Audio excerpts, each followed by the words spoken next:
பதவி கொடுப்பதற்கு பணி ஆணை வழங்குவதற்கு உள்ளாட்சி அமைச்சர் திரு நேரு அவர்கள் 888 கோடி ஊழல் நடைபெற்றதாக பத்திரிகையிலே வலைதளம் செய்தி வந்திருக்குது. இது இன்ன வரைக்கும் மறுக்கல.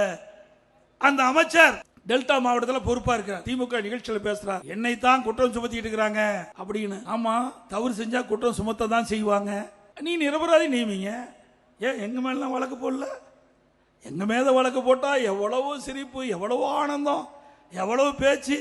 எடப்பாடி பழனிசாமி நெடுஞ்சாலை துறையிலே 4800 கோடி ஊழல் போட்டீங்கல்ல, நான் நீதிமன்றத்துக்கு போய் நிரபராதி என்று நிரூபித்து வந்து மக்கள் முன்னிக்கிறேன். அந்த தெம்பு திராணி உங்களிடத்தில் இருக்குதா? நீதியரசர் கூட கேட்டார், என் மீது வழக்கு போட்டவரே அந்த வழக்கை திரும்ப பெறுவேன் என்று சொன்னார்.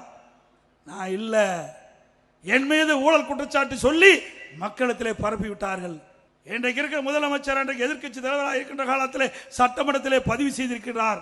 இன்றைக்கு முதலமைச்சராக பதிவு செய்திருக்கிறார். எடப்பாடி பழனிசாமி நெடுஞ்சாலை துறையிலே 4008 கோடி ஊழல் என்று அந்த சட்டமன்றத்திலே பதிவிலே இருக்கின்றது. அதை நீக்க முடியாது. ஆகவே நான் அவர்கள் வழக்கை போட்டவர்கள் வழக்கை திரும்ப பெறுவேன் என்று சொன்னாலும் நான் வழக்கை நடத்துறேன் என்று சொன்னேன்.